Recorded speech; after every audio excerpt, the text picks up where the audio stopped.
Banyak nyamuk di rumahku gara-gara kamu malas bersih-bersih. Kala. Dibawa kemana Mang Sampah kieu mah diduruk we di tukang atuh. Ulah main duruk zaman ayeuna mah. Kan aya peraturanana ayeuna. Selain polusi, teu apaleun. Ieu teh bisa jadi duit. Barang bekas moal payu. Digosok-gosok bisa jadi duit itu. Keluar jina penta duitna ka jin eta bisa jadi duit. Permintaan. Jaga permintaan. Ieu bisa teu percaya mah. Aya balad saya, Kang Rido. Eta nu tukang nalutik segala rupi peruntahan. Wah. Rapah rumah tangga, sampah, masyarakat, pokoknya kabeh beak ku Mas Rido mah. Bisa ya? Bisa. Biasa. Ku saya ke telepon. Sok, telepon heula. Sok. Biasana keur sibuk we kitu teh. Yo simpan heula sampahna atuh ya. Tah, tok dipijeun, simpen heula nya. Simpen heula, siap. Ka Mas Rido kumaha solusina. Oke. Halo. Mas Rido. Ya. Bisa main ke rumah, Mas. Warung Galunggung, ya. Kita ngobrol persampahan. Ya. Ya nih, kemarin sempat kita dikepung sampah. Ya. Nanti kita cari solusi sama-sama ya. Oke, ditunggu Mas ya. Oke. Wah. Datang jadi. Tangtos atuh. Kita sobat lama dalam pergerakan. Terus kami abis ngobrol-ngobrol. Kita guru simkuring gitu.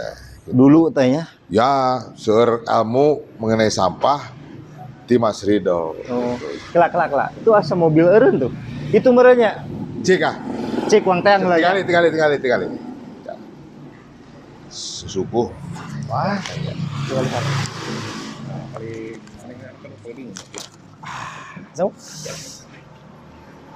Assalamualaikum. Waalaikumsalam warahmatullahi wabarakatuh. Mas. Aduh, mantap. Iya, Mas Rido. Masih inget tuh, Rok Bungsat? Singsat ke. Singkirkan sampah Tasikmalaya kan enakeun. Cek sage ciri khas Mas Rido mah naon? Semangatna. Wah, geus mah anu ngelehkeun we. Alkalin mah eleh ku Mas Rido mah. Bang, Om. Alhamdulillah. Masyaallah. Aduh. Kapan nama ya, Mas? Saya alhamdulillah masih di persampahan. Masih persampahan. Jadi memang Mas Rido ini konsistensinya luar biasa ya. Kalau saya makan biasa timbul tenggelam, lagi semangatnya di mana ngageuingkeun barudak ke jalan, pindah deui asal loba cabakeun gitu kan. Nah, memang kemarin tuh sempat tim juga bertanya ke saya, "Ieu musim penghujan biasana kalau musim penghujan teh saya genteng balocor, sampah pabalatak." Aduh, ya eta nya. Jeung eta silih salahkeun biasa, ya silih salahkeun. Nah, buat menggali ilmu tentang lingkungan, terutama bab sampah, saya teh emut. Wah, ieu Mas Rido sudah lama tidak ketemu saya. Kita berbagi cerita lah. Emang ngobrol-ngobrol santai, Mas. Kebetulan memang di Warung Galung ini sekarang ada kegiatan ini podcast dengan teman-teman sefrekuensi. Masya Allah. Bahasannya bisa segala macam. Nah, mungkin sekarang yang saya dibilang seksi itu masalah sampah. Ya. Nah, menurut Mas Rido, apa yang membuat Mas Rido dari dulu tetap survive di persampahan, tidak misalnya berpaling apa ke bab yang lain, apa memang karena merasa ini belum aman buat ditinggalkan? Saya makan gitu. Oh iya bang, saya Mas Rido ya, ketika orang bisa melipir ke tempat yang lain. Pas ketemu masih konsisten di jalur persampahan. Kumaha Mas? Siap.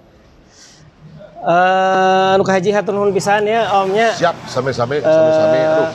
Biasa sumping ke Warung Galunggung anu tempat penuh pergerakan, penuh memori kita ya. Sejarah lah. Sejarah. Karena memang awalnya sejarah saya berkecimpung di sampah ini, alhamdulillah salah satu pemantiknya adalah gerakan Rok Bungsat tadi. Alhamdulillah. Jadi Om Uyung ini salah satu pemantik awal saya dipergerakan untuk lebih mencintai Tasikmalaya. Dan seperti teman-teman tahu, kalau Mas Rido itu domisili di Raja Pola. Raja Pola. Tapi banyak kegiatannya di sini. Dan semua orang sudah tahu kalau nyebut Mas Rido teh Mas Rido wong deso. Nah kan eta baheula teh. Pokoknya mah saya mau Mas Rido teh geus reug-reug. Jadi saya teh ibaratnya kieu. Ya saya mah loba kelemahan ya gitu kan, modal stamina dan lain-lain. Geus age Mas Rido mah bisa beberapa tempat dihandle ku nyalira dan wah itulah mobilitas tinggi lah gitu kan. Siapa?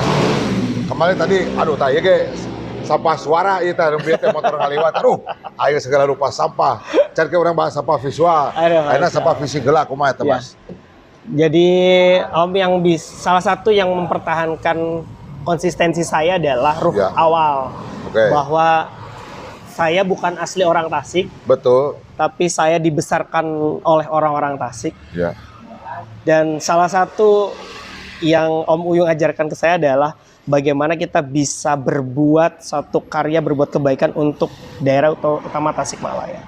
Jadi alhamdulillah sampai detik ini, ya justru yang menjadikan saya konsistensi adalah itu, bahwa semoga ini bisa menjadi karya saya, menjadi ibadah saya, karena memang yang baru saya bisa itu hanya di sampah saja. Itu yang pertama kali. Yang kedua adalah tadi betul isu seksi, dan saya lihat dari permasalahan yang ada ini akan semakin seksi menurut saya. Permasalahan sampah ini akan semakin seksi. Hulu dan hilir ya, dari hulu dan hilir. Semuanya ini hulu dan hilir akan semakin seksi, terbukti kemarin lah. Itu sebagai peringatan awal mungkin ya. Peringatan awal di Tasikmalaya ini ketika sampah tidak diangkut, hanya beberapa, semua berteriak semua. Siap. Jadi itu yang menjadi salah satu saya semangat bahwa ini harus diselesaikan bersama-sama. Betul tadi Om, bukan salah siapa gitu. Tapi apa sumbangsi kita untuk permasalahan itu yang harus jadi kita pikirkan. Sumbangsi kita itu apa gitu. Jangan ini salah siapa enggak, tapi sumbangsi kita itu apa gitu. Sudah sejauh mana? Ya, mungkin sebagai masyarakat, atau mungkin kita sebagai pelaku usaha, atau mungkin kita sebagai pemerintah dan sebagainya. Kita harus punya sumbangsi masing-masing. Gitu. Jadi kan gini, kalau saya ngelihat di beberapa masyarakat beranggapan kieunya, ini mah pendapat saya pribadi, kan orang supaya retribusi sampah. Amun bersisa, anu petugas sampah non gawe, nah kan udah sebal gitu kan, ibaratnya dengan retribusi sabulan dengan 3.500 di sabaralah pokoknya mah nominal yang sedemikian hingga asal teh mereka sah-sah saja membuang sampah dengan pikiran lah kayak petugas sampah iya. Nah itu Om.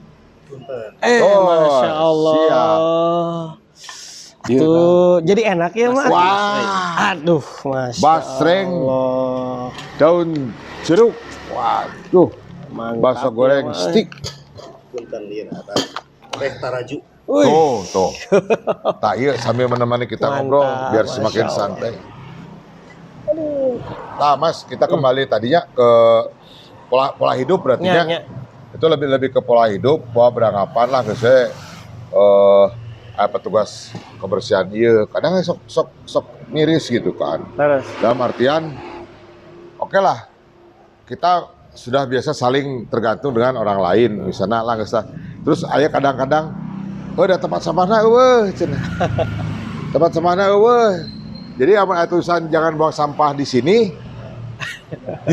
tempat sampah, jadi mun saurang balik ngaliwat nih leuweung sampah kecil misalnya kan gitu satu kantong. Terus akhirnya nempo, bener eta tadinya TPS, lung, kadang-kadang atusan jangan buang sampah di sini, pinuh ku sampah. Yang buang sampah di sini monyet, loba monyet tuh buang sampah gitu kan gitu. Eta kumanya asal rada susah berarti. Ya, saya pernah mengalami hal serupa Omnya ketika saya berpikir bahwa saya sudah bayar dan saya menyerahkan semuanya ke petugas dan saya tidak ikut campur. Suatu hari Om saya ikut sampai ke pengolahan akhir. Jadi saya ikut memilah dan sebagainya. Abi teh ngarasakeun gitu akhirnya teh, aduh ya Allah ternyata teh beratnya luar biasa para petugas kebersihan ini. Jadi satu, saya mengapresiasi dulu nih para petugas kebersihan dengan yang mungkin segala keterbatasannya yang ada fasilitas. Mereka masih mau tapi bertahan. mereka gitu kan. bertahan luar biasa. Saya sampai ya Allah digaji sakia tapi aduh milahna segala aya Om. Resiko kesehatan Betul. dan lain-lain. Nya orang we, saya aja yang ke tempat TPS yang di terdekat di kolektoran. Ada di situ ya nenek-nenek yang suka milah-milah sampah. Itu tuh Naya tuh dari zaman COVID lah. Kita teh kalau ada rezeki sedikit, ada makanan sedikit, kan suka ngirim. Ya alhamdulillah dikersakeun teh sehat gitu kan gitu. Ya, walaupun aduh itu usia sudah renta, berhadapan dengan sampah ya pasti ada banyak bibit penyakit gitu. Cuman ini kan pasti ada kedepannya harus regenerasi. Nah, kalau misalnya kita dari rumah sudah mau memilah, kan mengurangi beban kerja si petugas gitu kan gitu. Laras pisan. Betul. Nah, eta Mas di masyarakat proses pemilahan itu sudah sejauh mana berdampak gitu Mas? Yang jelas tadi kalau kita peka ya tadi ketika akhirnya kita mengalami akhirnya kita peka bahwa ternyata ini tugas yang sangat berat sekali. Betul. Jadi tidak sebanding dengan apa yang kita bayarkan. Ya. Kalau menurut saya pandangan seperti itu. Akhirnya kesimpulannya adalah kita harus bantu mereka. Ya.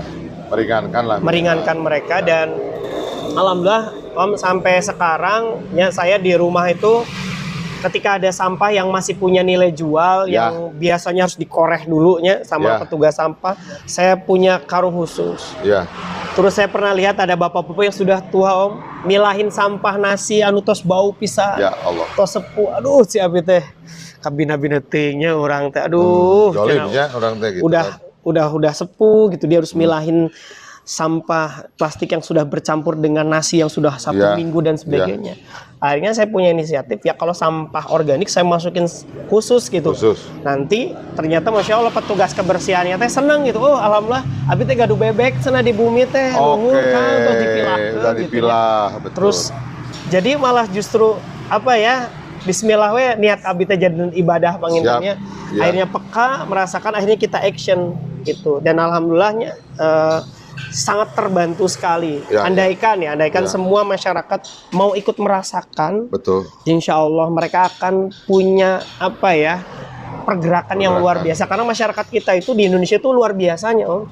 Ini istilahnya orang yang kalau misalnya ada orang yang kena musibah dan sebagainya, orang Indonesia itu paling dermawan sebenarnya. Siap, setuju. Gitu. Jadi kalau kita sentuh di sananya, makanya saya sentuh awal tuh ikut terjun langsung pengen mencoba. Makanya dulu sama Om Uyung kan pernah kita jalan-jalan ke TPA Ciangir gitu. Kita pernah waktu itu bersama Mas Rido 2000 berapa ya? 2019. 19.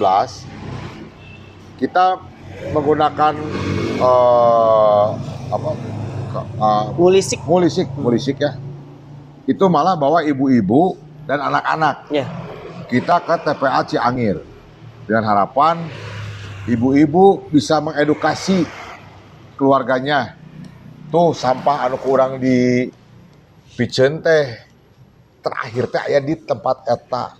Mudah-mudahan dengan harapan lihat orang bekerja memilah-milah itu tergerak hatinya. Jadi orang teh jangan menambah beban lagi para petugas. Jadi jangan beranggapan karena sudah bayar jadi bebas saya melakukan sesuatu dengan sampah. Itu 2018 ya? Ya 2018. Dan sekarang 2024 saya dengar kondisinya sudah memprihatinkan. Ya itu semakin seksi itu.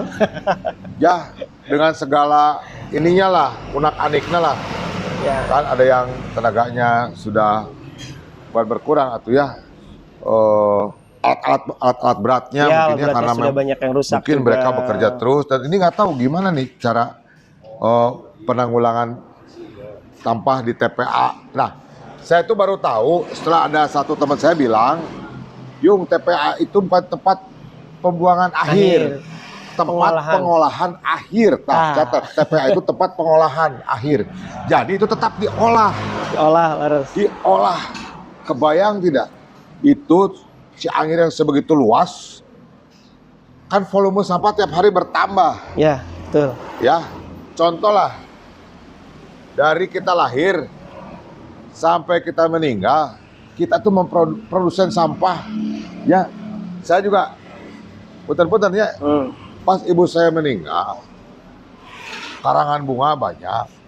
Ya, pas ibu saya sakit juga banyak lah gitu kan sampah yang. Jadi saya bilang, oh iya ya, pas lahir juga anak saya kan ada pampers, ada apa gitu kan. Ya.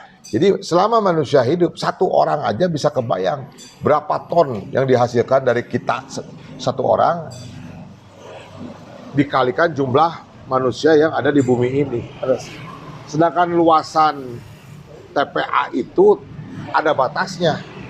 Pernah ada kejadian di Lewi Gajah, itu sampai ada ledakan di gunungan sampah.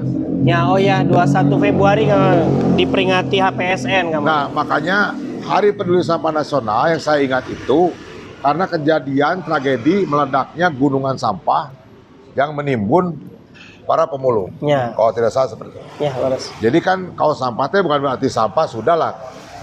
Tidak ada resiko atau apa-apa. Kebayang, itu sisa makanan kan yang menimbulkan gas. Sekarang yang lebih ngeri itu sekarang banyak TPA yang kebakaran. TPA yang kebakar. Sampai seminggu loh, bayangin. Nggak padam. Itu karena... Mau order cetakan tapi lagi mager? WhatsApp Quick Corp aja. Quick Corp Printing, Branding, and Advertising menyediakan berbagai kebutuhan promosimu. Mulai dari kartu undangan, stempel, sampai dengan neon box. Pesan sekarang ya! Sekarang musim kemarau atau apa? Atau ya karena pas kemarin musim kemarau ya satu. Yang kedua kan karena dia tumpukannya itu kan panas banget. Tuh kalau kita ada sampah, masukin tangan kita, panasnya luar biasa. Kan itu kan sampah-sampah yang tertumpuk lama. Kayak tadi benar, tempat pengolahan akhir itu sekarang jadi tempat penumpukan sampah. Penumpukan akhir itu jadinya kan gitu. Ketika ditumpuk terus kan itu yang bahaya. Bahkan di Bandung terus terakhir kalau nggak salah di Bali tuh. Di Bali tuh sampai terbakar, itu kan mengerikan. Jadi ya ini memang kalau kita aja di rumah ya, di rumah pribadi lah, sampah itu tidak akan mungkin ada koridor depan. Pasti di belakang dan cenderung disembunyikan. Ya, leras. Tapi kan seberapa lama kita menyembunyikan sampah tersebut, toh akhirnya baunya tercium juga. Leras. Nah ini juga satu kota, pasti juga kan ada tempat sampah dan di pinggir. Ya gimana kalau kayak dulu Bantar Gebang pernah ada demo katanya. Nah ngerinya kan seperti itu, ini sampah terus seolah-olah tidak terbahas, jadi bom waktu, stuck kayak kemarin. Biasanya kan Idul Fitri juga suka ada problema kita. Ketika yang lain cuti dan lain, sampah yang mudikers dari luar kota datang, itu tambah volumenya meningkat. Gitu kan. Itu kan jadi harus kita pikirkan, apalagi musim penghujan. Nah, pernah di belakang rumah saya itu ada banjir bandang. Banjir bandang karena luapan sungai, curah hujan, dan sampahnya itu luar biasa. Sampai spring bed ada, Mas. Aduh, pikirannya gimana ngebuang spring bed. Jadi pikiran nanti kerelah, penting mah imah orang bersih. Padulilah tetangga. Ya bisa aja kan di hulunya di mana, ngebuangnya di mana, mandeknya di mana, tempat itu yang jadi bencana gitu kan. Nah ini pola masyarakat kita kan di komunitas kan ibaratnya cuma menggerakkan. Kesadaran kan kembali terhadap individu atau personal kita masing-masing. Siap. Nah ini apa perlu lebih digencarkan lagi atau memang harus seperti apa kira-kira, Mas? Ya betul. Yang pertama sih tadi karena Om ngobrolin tentang komunitas ya. Jadi teman-teman semuanya dari komunitas yang sekarang sedang bergerak di persampahan ya. Yang pertama jangan patah semangat terus ya, karena ya memang tadi akan menjadi prediksi saya akan semakin seksi pokoknya. Akan semakin banyak masalah di sampah ini. Jadi pasti teman-teman di lingkungan juga punten ya, kadang kan ada yang down juga. Aduh, sampai kapan kita akan seperti ini kan gitu. Ya. Jadi teman-teman pokoknya di komunitas ya, di komunitas-komunitas kreatif ataupun mungkin teman-teman di bank sampah juga ya. Saran saya tetap terus bergerak ya, terus bergerak, jangan patah semangat. Insya Allah ketika kita terus bergerak dan menyuarakan ini dan terus silaturahmi memperkuat. Insya Allah suatu hari saya masih punya keyakinan kalau nggak kita, anak cucu kita lah yang akan terus. Jadi saran saya jangan terus patah semangat ya. Masyarakat kita juga harus makin peduli ya, harus makin sadar bahwa kita juga punya andil besar. Karena di kami di komunitas RSBS ini kita mengajarkan namanya SPOK. Apa itu, Pak? Ini bagi teman-teman ini di rumah tangga, karena Om Yung tadi bilang bahwa ini salah satu permasalahan ini adalah di rumah tangga. Sampah rumah tangga. Dan SPOK ini adalah salah satu langkah yang kita selalu gaungkan di sekolah-sekolah, karena kita juga banyakkan di lembaga pendidikan untuk bagaimana siswa-siswi ini mampu untuk belajar mengolah sampah. Kita selalu bilang SPOK. Ini dulu kayak pelajaran bahasa Indonesia tuh, subjek, predikat, objek, keterangan. Gitu aja. Kalau di sampah ini ada beda lagi nih. Beda. Apa itu? SPOK ini SP. Jadi yang pertama itu SP. Simpan pilah. Simpan pilah, oke. Jadi kalau saya itu kalau mengajarkan ke anak itu nyimpan sampah atau buang sampah itu jangan nanggung. Oke. Harus simpan dan pilah. Pilah, oke. Jadi SP. Jadi kalau kita mengajarkan kepada anak kita dan diri sendiri, kalau sudah ada sampah itu harus jangan langsung belum, tapi mikir dulu. Ya. Ini masuk apa? Gitu. Kita harus pilah ini masuk kemana nih, organik, anorganik kan gitu. Ini bisa didaur ulang atau tidak gitu. Contoh ya, ketika di rumah saya itu saya punya empat pemilahan sampah. Ada 4 saya itu. Ketika misalnya saya lihat ada, wah ini ada sisa makanan nih. Berarti kita masuk ke sampah organik. Wajib ember tertutup. Pilah. Kemudian kalau misalnya, waduh ini sampah botol plastik, wah ini bisa laku dijual. Ada nilainya. Atau kertas gitu kan. Jangan dimasukin ke tong sampah. Kita punya karung khusus. Saya biasanya pakai karung bekas beras yang bening tuh biar kelihatan tuh. Iya betul. Gitu. Mikir lagi, wah ini apa lagi nih? Wah ini bungkus makanan. Nah contoh nih, ini bungkus basreng stick daun jeruk nih ya. Ini masih masuknya apa nih kalau ini? Ini ya kalau saya dia ini kan kering ya dalamnya ya, basah. Tapi dia belum punya nilai jual. Nah saya masukin sampah anorganik yang kering, yang bersih. Jadi biarpun ada misalnya dalamnya ada kotornya, kita lap, bersihin aja pakai lap, dan nanti kita bikin kerajinan. Kayak bisa bungkus mie nih, contoh bungkus mie. Om Yung bikin mie. Kalau bikin mie instan yang bungkusnya sama yang atom itu, saya nggak buang ke tong sampah. Saya simpan lagi ke pemilahan yang ketiga. Dimasukin plastik, semuanya isi plastik yang tidak laku dijual, kemasan-kemasan. Kemudian nanti sama anak saya kita gunting-guntingin, masukin botol jadi ekobrik, jadi kursi. Ekobrik. Ingat saya sekarang, kalau nggak salah ekobrik itu ada juga kain. Kain bisa. Gitu. Saya pernah dulu bawa teman-teman petualangan cantik dari Trans 7. Kita membuat ekobrik. Ya kalau ada teman-teman yang belum tahu, jadi ekobrik itu sampah dalam artian ada sisa yang sudah tidak ada nilainya lah. Sampah plastik yang masih dipadatkan menggunakan waktu itu ada stick drum atau apa, padat atau di sealer, itu bisa jadi tempat duduk. Bahkan beberapa instansi juga ada yang tertarik waktu itu ya Mas. Jadi sesuatu yang tidak bernilai karena bertemu dengan orang kreatif itu menjadi value-nya nambah. Bisa ada nilai jual. Daripada dibuang begitu saja. Kayak tadi Mang Arya, takkan ada tempat minuman. Daripada dibuang begitu saja, nama-nama volumenya bagusnya tadi disimpan. Nah, teman-teman ini yang baru kenal dengan Mas Ridho. Mas Ridho itu punya rumah sampah berbasis sekolah. Itu disupport juga oleh Sukahaji Waterboom. Alhamdulillah. Tepuk tangan dulu. Mas Ridho staf di sana. Nah, si rumah sampah ini itu anggotanya dan kegiatannya apa aja, Mas? Kalau secara singkat aja seperti apa? Secara singkat tadi kita kan ada binaan-binaan tuh. Binaan guru-guru PAUD, guru-guru TK. Kita menjadikan budaya peduli lingkungan terutama sampah itu harus dimulai dari diri sendiri. Oke. Salah satu tadi Setuju. kita mengajarkan SPOK tadi. Siap. Jadi gimana siswa itu dia harus Brainwash lah ya. terbrainwash lah gitu. Ya. Pokoknya mereka harus dari awal dari usia dini itu harus tahu bahwa sampahmu adalah tanggung jawabmu. Nah, itu Setuju. dulu bahas siapa saya lupa di Bandung. Ya, itu yang di Bandung ya. Bahasa Riban kalau nggak salah. Pasariban. Sampahmu tanggung jawabmu. Tanggung jawab. Memang kan ada dulu kayak kita di Rock Pusat bikin buanglah sampah pada tempatnya, bukan pada temannya. Kan, kan, gitu. ya kan siapkan gitu kan gitu. Nah ini menarik ya Mas. Kalau saya masih ingat perjalanan kita dulu, kita juga pernah ada kegiatan di Bandung bersama teman-teman GPS. Ya, gerakan pungut Dan sampah. itu gerakannya masif, kayaknya tiap kota tuh ada gerakan. Ya, betul.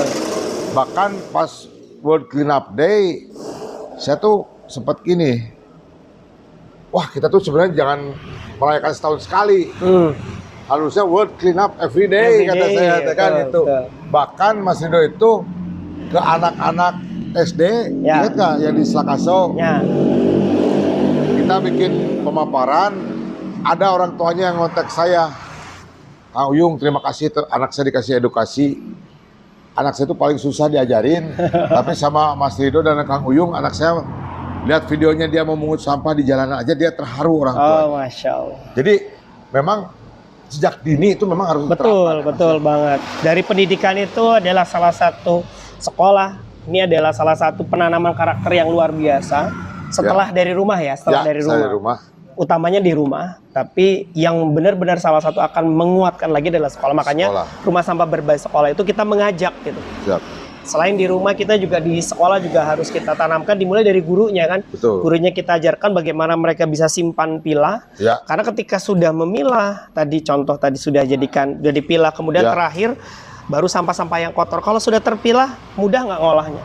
Betul. Mudah. Contoh kita misalnya nggak dipilah nih, mau bikin ekobrik. Waduh, Wah, ini waktu bungkus kopinya sudah tercampur sama saus, ya, harus cuci betul, dulu. Betul. Ya kan? Ya. Kita selalu berpikir bahwa oh iya ya, berarti yang menyebabkan sampah ini susah untuk diolah Ya. adalah salah satunya adalah tidak maunya kita memilah sampah. Makanya Betul. ini bagi pemerintah nih ya. Ya. Ini dari kami nih di Saraswara Aktivis, saran dari kami dari para teman-teman di lingkungan ini, kalau permasalahan sampah pengen cepet beres adalah bagaimana masyarakat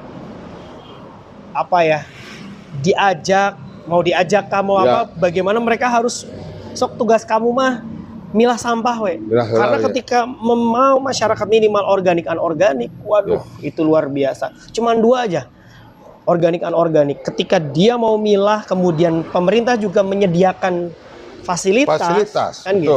Jadi betul. 2 kan. Ya. Jangan sampai masyarakat disuruh milah tapi kita nggak ada Begitu fasilitas. kesadaran sudah ada, wayung bersambut, pemerintah juga harus memfasilitasi. Sehingga nanti mesin ataupun peralatan yang nanti tidak akan memakan biaya yang cukup besar. Kenapa biaya peralatan cukup besar sekali? Karena apa?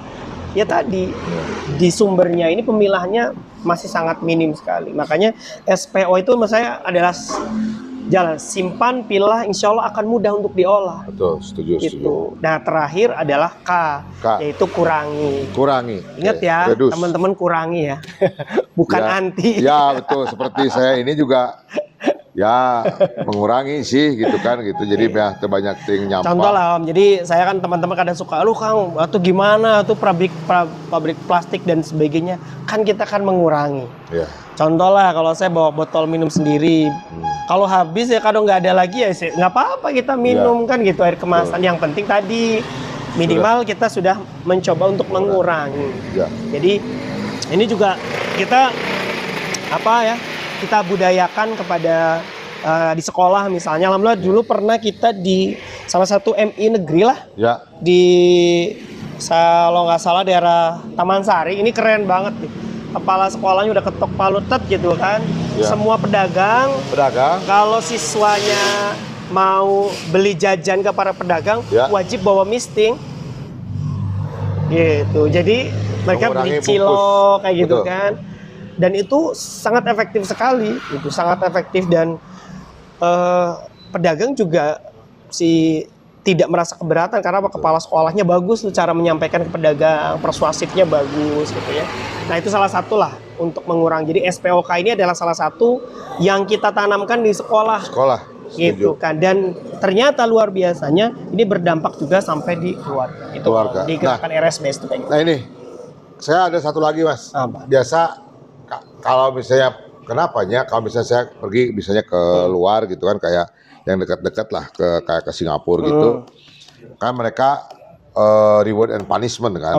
Reward buat orang yang bisa menjaga lingkungan, tapi punishmentnya juga nggak kira-kira dendanya teh mahal pisan namun buang sampah teh.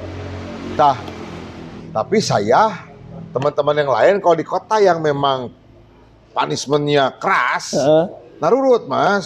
Ya, beres. Mau geus dahareun naon micin tempat runtah diparesakan. Jadi di hotel teh nempo teh aya sampah naon di atas. Nah, hebatnya. Ari di negara sorangan, apa karena memang tidak ada hukuman yang ekstra ketat atau kumaha.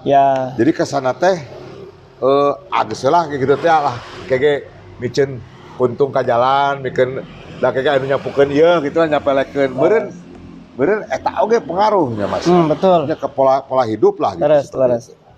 Dan bahkan waktu itu saya kan bukan studi atuh diperkenalkan buat tempat-tempat kreatif yang di Singapura, karena kan kita tahu kawasan Singapura kan tidak mungkin bertambah dengan sakitu-kituna Singapura mah. Jadi kabayang amun semua orang micin runtah teh beak kota Singapura teh. Ya, jadi dia punya alat. Jadi alat itu menjadi ujung tombak di mana dia meredus bisa ada reduce, reuse, recycle. 3R-nya memang jalan. Betul. Dan mungkin punishment ini begitu kuatnya biar pola hidupnya lebih cepat berubah. Ya, betul. Ya dihenteu kan meureun. Ya. Amun tadi pikiran ayeuna itu teh bisa jadi bom waktu. Ya memang sangat ini ya kompleks masalah sampah. Ya sekarang orang masih berpangku pada ieu mah ada urusan pemerintah, pemikiranana. Padahal mah pikiran orang sadaya. Laras. Jangan sampai ketika sudah ada bencana kita saling menyalahkan. Apalagi aliran air kan, ada teman saya bilang, jangan jadikan mata air sebagai air mata. Allah. Itu teman saya di Bali ngomong seperti itu. Dalam artian kalau kita bisa menjaga lingkungan, berarti lingkungan juga akan menjaga kita. Seperti itu. Setuju nggak Mas? Setuju. Statement seperti itu. Setuju. Jadi poin ditampil lah ya. Mangga. Siap. Ya teh mana taraju ya benar? Taraju. Siap. Dan memang kalau kita lihat, oke lah, sekarang sampah, pola hidup, dan gayung bersambut dari pemerintah sebagai pemegang kebijakan. Iya, betul. Nah, menurut Mas Ridho, ada ketidaksinkronan nggak? Ketidaksinkronan antara bab ini gitu. Oke. Tadi ngobrolin tentang pola hidup atau kalau dibilang budaya. Budaya, ya. Nah, ini nih Om yang menjadi salah satu akar menurut saya. Akar budaya ini yang menjadikan kita semuanya ini agak memang kurang peduli terhadap sampah. Karena memang budaya kita ya kan ini kurang disentuh. Jadi kalau misalnya kita mau menjadikan sampah ini menjadi istilahnya budaya seperti kayak Singapura, Indonesia juga harus disentuh dari segi culture-nya budaya. Culture-nya, setuju. Gitu. Silakanlah Om Uyung bisa dicek perkampungan-perkampungan yang masih mempertahankan budaya dan sebagainya, itu dia bagus. Karena penyentuhannya adalah budaya. Oke. Sok silakan. Om Uyung bisa dicek lah beberapa. Bisa wisata. Ya gitu kan. Itu mereka mereka emang dipaksa untuk bisa itu, tapi kan akhirnya menjadi satu budaya yang luar biasa. Dan mereka akhirnya mencintai daerahnya itu sendiri. Jadi tadi yang awal harus narik kecintaan terhadap Tasikmalaya itu. Coba kalau kita ngerasa memiliki seperti Om Uyung, aduh sih lembut orang mahnya di mata Mas Ridho punya jargon nyakar. Nyaah karuntah. Nyaah karuntah. Nah, tepuk tangan dulu dong. Jadi jangan dibenci, kudu dinyaah, dimulai. Nah artinya bukan berarti terus dibawa sare di gitu-gitu runtah nanti. Dipilah gitu kan, diperuntukannya segala macam. Dan beneran itu kan jadi satu ekosistem, bener Mas. Sayanya mau di Tasik ngelihat ada satu tempat di alam yang memang belum terekspos. Jadi kieu orang teh. Satu sisi sebagai konten kreator pasti hayang nge-publish-nya, hayang paheula-heula gitu kan gitu. Dia tempat alus, hidden gem. Posting ulah, kasih kan gitu. Iya, tapi resiko namun kurang diposting, wisatawan datang dengan berbagai macam culture, tingkat pendidikan dan lain-lain. Isuk teh pasti geus aya runtah. Minimal minuman kemasan, mie instan, rada lila saeutik lah ya mah warung geus aya ujug-ujug kita teh biru di dinya. Memang ya, itu dilematis Mas ya, gimana satu sisi meureun pergerakan perekonomian masyarakat meureun harus diperhitungkan dalam artian tempat wisata gitu kan, nggak mungkin tempat wisata nggak ada tempat jajanan. Tapi jangan sampai sisa dari makanan itu mengurangi estetika dari tempat wisata tersebut. Itu tuh nggak setahun 2 tahun Mas kita mengedukasi. Kadang kan sok aya lah saya tambah bebagogan unggul, kan aya lo gitu kasaya ge gitulah. Aya teh mah keur aya bahan postingan unggul, tapi ya nggak apa-apa memang postingan. Tapi kan setidaknya ada nilai edukasi dan mudah-mudahan ini membawa kebaikan. Kan itu diserahkan juga ke masyarakat hasil akhirnya mah. Ya Om, jadi saya sangat setuju banget Om ya. Jadi ketika kita nanti ada desa wisata kearifan lokal, saya cuma nitip nih kepada teman-teman semuanya yang sedang bergerak di wisata desa. Jadikan sampah ini menjadi bagian daripada kearifan lokal itu. Gitu, menjadi tanggung jawab kita karena kita mencintai daerah kita, ya kita harus peduli terhadap sampah gitu. Itu masalah budaya Om ya di lingkungan. Kemudian juga tadi Om Uyung bilang di Singapura pada takut dan sebagainya, ya memang karena mereka dididik dari dunia pendidikannya di rumahnya sudah bagus. Dan kita juga makanya di dunia pendidikan jangan segan-segan juga untuk misalnya memberikan satu edukasi, baik itu tadi dari reward and punishment. Kita pernah coba kok. Kita pernah coba di salah satu sekolah di SMP Negeri 1 Mangunreja, sama kita menggunakan reward and punishment. Itu ternyata benar-benar efektif. Itu tapi prosesnya itu jangan saklek gitu ya. Dalam artian bertahap lah. Ada proses gitu, ada proses pendekatan, edukasi. Kita tuh kadang main ketok palu aja gitu. Kudu jebret gitu. Pokoknya besok anu micen sampah langsung didenda, teu bisa gitu. Pendekatan kan orang Indonesia kan gitulah, istilah bahasa Jawa itu ada kulo nuwun. Kalau di sini ada apa? Permisi dulu lah gitu. Jadi sanduk. Jadi tetap harus ini ya, biar kadang-kadang bilang itu mah kelamaan gitu kan. Tapi udah memang realitasnya kita di orang timur gitu. Betul. Gak bisa disamain langsung. Pokoknya mah besok nggak bisa gitu. Kita harus proses edukasi dan sebagainya. Itu yang di akhirnya Om luar biasa itu sampai pemerintah tadi bilang kita bikin pemerintah kecil tuh di SMP Negeri 1. Kita bikin namanya polisi kebersihan. Itu setiap istirahat ada sekitar ya mungkin 10 orang dia keliling. Keliling dia. Kalau misalnya ada yang buang sampah sembarangan langsung dicatat. Terus kalau misalnya dia keliling ke laci tuh, di laci diperiksa. Kalau misalnya ada sampah catat juga. Nanti jadi denda kelas.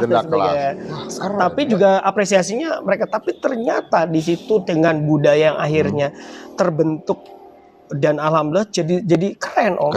Dan tadi si petugas kebersihan yang dulu nggak mau jadi petugas kebersihan, mau paling bersih, malah jadi keren.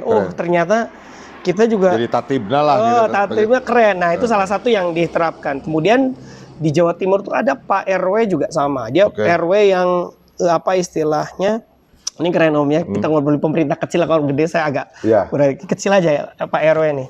Pak RW ini di Jawa Timur, saya lupa lagi daerah mana, tapi dia melakukan edukasi yang luar biasa tentang pengolahan sampah dan sebagainya. Dengan beberapa lama akhirnya terakhirnya ketok palu. Ketok palunya apa? Yang tidak pilah sampah di warganya langsung dicatat. Jadi ketika ada petugas sampah tidak dipilah nih organik-organiknya, dicatat. Ketika sudah beberapa kali, 3 kali dia tetap tidak pilah sampah, tidak akan mendapatkan stempel RW untuk mengurusi surat. Wow. Di sini ada Pak Krisna sebagai RT. Bagaimana kita mulai kalau tapi- mau anu teu milah gitunya. Tapi kan ini kita Pemberatan lah minimal. kita gitu. jangan lihat endingnya juga ya, tapi kita prosesnya. Oke. Ya kadang kan kita kan pengen, oh yuk langsung terapin di desa kita dong gitu kan. Ya, ini sebagai contoh. Ya, jangan Oh iya ya sporadis oke ternyata pemerintah itu punya kekuatan. Betul. Tapi kekuatan ini dibarengi tadi dengan proses. Gitu. Jangan main langsung set, tapi prosesnya tidak ditempuh. Betul. Tapi kan Pak RW itu dia bisa sukses karena prosesnya ditempuh, edukasinya terus gitu kan, Jadi masuk. contohnya, Betul. gitu. Jadi kita tuh ini yang kadang kurang gitu kan. Ya.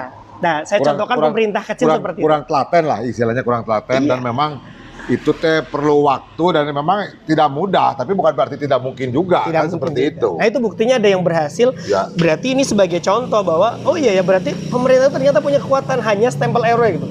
Dan itu hanya stempel RW itu bisa mengubah semua pola hidup. Oke. Tapi tadi dengan cara yang luar biasa dan saya salut adalah caranya untuk ngeliding ke sini karena saya beberapa kali coba di Tasik, Kang susah di sini mah dan sebagainya. Acan pada. Jangan kan gitu Mas, pernah dulu kan kita ada gerakan yang bukan zero waste, apa yang kantong plastik. Ya, oke. Beberapa pengusaha yang saya ajak ngobrol, gimana berani nggak kayak gitu? Kang Uyung, bukan kita berasa berani nggak berani, kalau semua setasik hayu di Tasik mah gara-gara kantong keras kayak pelanggan saya bisa pindah, sedangkan jadi ukurannya teh bisa berdampak terhadap daya jual. Dan terus tadi Mas, kan memang beberapa orang juga masih ada yang belum tahu tentang bank sampah teh naon, sedangkan di beberapa kota mah jadi primadona itu bank sampah. Aya nu nanya, amun bank sampah mah meureun teh aya tellerna, cenah ada aya teller sampahna, ece atau kumaha tellerna kan biasa dihareup teh kan gitu. Tapi bank sampah di Tasik ada berapa banyak? Udah ada yang udah jalan itu. Oke, kalau jumlah pastinya saya tidak tahu ya, tapi yang jelas menonjol lah di mana. Ya, siapa kalau tahu nanti jumlahnya teman-teman mau studi banding gitu. Ya, terakhir itu ini karena saya harusnya ada teman saya Kang Isan yang datang sini, ketua bank sampah, tapi karena berhalangan, jadi mohon izin Kang Isan untuk di bank sampah ini di Kota Tasik terakhir saya dapat itu ya sekitar tidak jauh dari 100 lah, lumayan cukup banyak. Lumayan cukup banyak 100-nya. Makanya saya juga salut ya sama Kota Tasik ini, biarpun di kota, tapi ada bank sampah yang banyak yang aktif. Karena apa? Bank sampah ini adalah menurut saya salah satu bentuk kepedulian warga. Karena kan ini sosial, Om. Bank sampah itu kan bergeraknya di sosial, biarpun ada banknya nominal, tapi rata-rata penggeraknya adalah orang-orang yang sosial dari Karang Taruna misalnya, dari ibu-ibu PKK. Bermitra dengan dinas LH atau sendiri? Iya, pasti karena bank sampah itu ada yang dibentuk oleh dinas LH, ada yang kemauan dari sendiri warga. Gitu. Jadi akhirnya mereka ketemu. Nah, salah satunya memang sudah legal di Kota Tasik ini di bawah LH lingkungan hidup. Makanya teman-teman di bank sampah ini menurut saya salut lah sama mereka. Kenapa? Karena mereka yang kalau saya di komunitas kan di event kegiatannya atau di sosmed, tapi kalau mereka tuh daily kan, seminggu sekali, kadang seminggu 3 kali mereka melakukan apa istilahnya proses pemilahan sampah dan sebagainya. Makanya di bank sampah ini di Kota Tasik ini saya sama Kang Isan dan teman-teman di bank sampah Kota Tasik ini pengen ada apa ya, mungkin teman-teman di tim kreatif juga semoga bisa bantu. Saya tuh lagi pengen bahwa ke bank sampah ini adalah menjadi seperti apa ya, gaya hidup. Ada kayaknya keren nih kalau kita ke bank sampah, karena saya pernah di Ciamis ini tadi saya obrolin itu bahwa ada satu anak kecil usia SD itu dia selalu minta ke ayahnya, ayah saya pengen seminggu sekali teh mau ke bank sampah, mau nyetorin sampah. Aduh ya Allah, saya luar biasa banget ya. Anak SD dia pengen ke bank sampah untuk nyetorin sampah karena dia pengen bahwa apa, sampahnya itu dia tidak berbahaya di lingkungan. Kemudian dia pengen punya tabungan sendiri dari sampah. Berarti itu bisa jadi ini ya, maksudnya bukan abodemen. Jadi saya tuh pernah dulu di satu Salak kalau nggak salah, entah lupa tahun berapa, ada pensiunan, bapaknya itu pensiunan perbankan. Jadi dia sama teman-teman sama pensiunan bikin bank sampah. Jadi dia ngambil sampah dari warga, tapi nggak langsung disetor, maksudnya nggak langsung uang cash, ditabung. Jadi kalau misalnya buat iuran keamanan atau abodemen apa, itu ngambil dari situ. Dan memang kendala mereka itu pas saya ajak ngobrol, Pak kendalanya apa? SDM. Soalnya anak muda diajak banyak yang mending nama di counter cenah gitu. Jadi memang harusnya itu dibikin keren sih sebenarnya. Betul. Gitu. Makanya itu Om, saya teman-teman kreatif lah Tasikmalaya, kita datangin bank sampah. Ayo apa yang kita bisa kolaborasikan, kita bantu. Karena saya tuh pengen banget ini bank sampah tuh bisa menjadi kayak apa ya Om, jadi salah satu tren di Kota Tasik. Saya dulu di Bandung itu sampai ada temen yang ahli IT, dia bikin namanya peta bebas sampah. Ini nih keren banget ini, semoga bisa peta bebas sampah. Kayak Google Map. Jadi gini Om, jadi ketika mereka buka aplikasi itu, dia akan tahu ketika contohnya, saya udah sadar nih, waduh bank sampah terdekat tuh di mana? Dia tinggal buka, oh ternyata di belakang rumah saya ada bank sampah. Karena dia lihat mapnya terdekat dengan dia. Gitu. Terus di situ tidak hanya bank sampah, bahkan servis kompor ada. Oh servis kompor terdekat. Percaya nggak Om? Semua servis reparasi itu sangat membantu sekali di permasalahan sampah. Karena nggak langsung buang. Iya kan? Benar nggak? Contoh kita punya kulkas lah, misalnya punya kulkas atau punya kompor, ya kan? Ketika nggak bisa dipakai dan sebagainya, padahal masih bisa diperbaiki kan, gitu. Makanya di peta bebas sampah itu dia sampai dia tahu di mana servisnya, baju bolong sedikit lah, ya kan dia males, akhirnya ada tukang jahit, ada reparasi semua. Itu peta bebas sampah ini salah satunya, inovasi ini salah satu lah ya. Ketika ada bank sampah, ada teman-teman pergerakan, ditambah orang kreatif gitu. Nah ini yang saya pengen, semoga teman-teman kreatif di Kota Tasik ini, ayo kita sambangi nih bank sampah, karena bank sampah itu menurut saya adalah salah satu pergerakan yang luar biasa. Bahkan saya sangat salut lah sama teman-teman bank sampah gitu. Keren. Jadi memang itu pun salah satu yang membuat saya tertarik. Kenapa dulu saya bikin relawan orang kreatif pungut sampah Tasikmalaya atau disingkat jadi Rock Pungsat. Kita ingin pungut sampah itu dalam kondisi keren gitu kan, Betul. Jadi kita berkostum seperti cosplay. Kita dengan gaya kita masing-masing, bikin jargon, publikasi dan lain-lain. Makanya kan waktu itu kan kalau Mas ingat, Mojang Jajaka ikut. Betul. Komunitas anime ikut. Komunitas bola ikut. Semua tuh jadi tertarik buat pungut sampah di Car Free Day. Betul. Berarti kan ini packaging kemasan si ini tuh harus menarik buat anak muda. Sepakat. Bisa jadi nanti bank sampah bisa menjadi satu kebanggaan buat anak muda. Misalnya gini, kamu gawe di mana? Saya jadi direktur bank gitu kan. Bank naon, bank sampah kan, bisa wae kan juga seperti itu. Jadi dibikin keren dulu biar orang tertarik. Karena di Kota Tasik itu sebenarnya sudah mulai banyak Om. Saya banyak yang nge-DM ke saya kok. Aduh, ini bank sampah di Kota Tasik teh di mana ya? Gitu. Sudah mulai banyak yang berarti ini ayo kita bantu di bank sampah itu, kita bantu publikasi. Karena kadang mereka juga butuh sentuhan orang-orang kreatif. Betul sekali, Rock Pungsat dulu salah satunya kenapa banyak orang itu karena tadi dikemas yang bagus. Jadi bank sampah ini menurut saya salah satu terobosan pergerakan masyarakat yang luar biasa yang harus kita dukung gitu. Yang paling dekat dari sini nih, kalau di sini tuh kalau nggak salah ada di, yang istilahnya bagus buat kita ekspos sama-sama. Nanti kan siapa tahu teman-teman frekuensi pengen syuting udah bosan di sini, pengen kita keluar syuting off air. Ada yang gitu. Kalau tadi Kang Isan mah daerah Awipari, Ciberem. Masih dekat. Terus ada yang lebih dekat lagi, Perum Kota Baru ada. Terus di sini ada di Tugu Raja apa ya, saya lupa. Dekat belakang. Boleh, nanti kita minta datanya, nanti sama tim kita olah.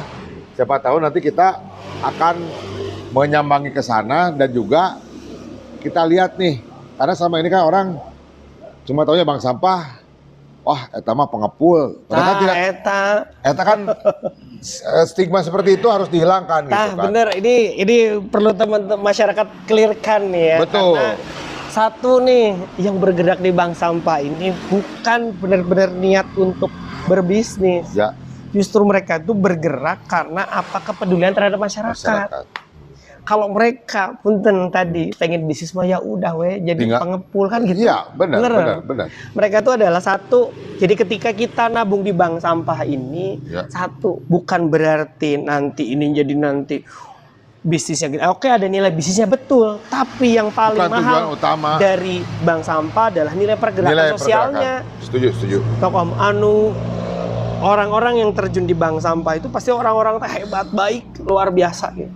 Orang-orang soleh lah gitu. Ya, yang mau mengorbankan waktunya, dedikasi dan lain-lain gitu kan. Memang oke lah, nanti coba kita pikirkan kemasan seperti apa yang bisa menarik. Mudah-mudahan ini warga lain juga minimal punya semangat yang sama. Ya, jangan terlalu terlena dengan kondisi di bumi abi mah pekarangan abi bersih, ya gitu.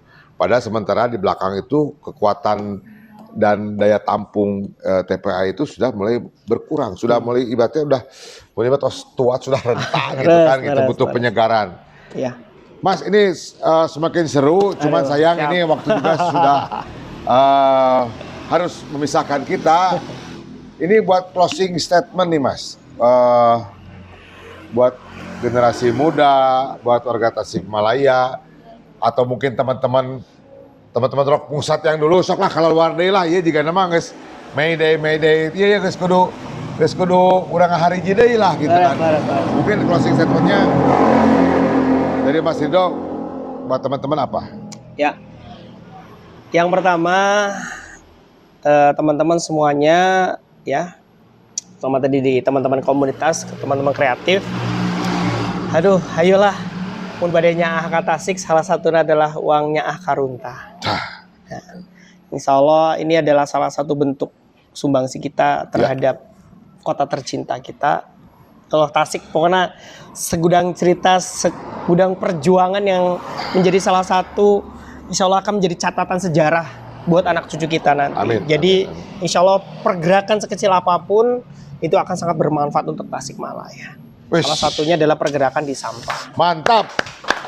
Aduh. Pokoknya jangan patah semangat, kan lah. Dulu juga teman-teman bilangan ya. Dulu banyak yang curhat ke saya. Aduh, naonan sana mengutan sampah. Iya di pangker aya nu micen deui.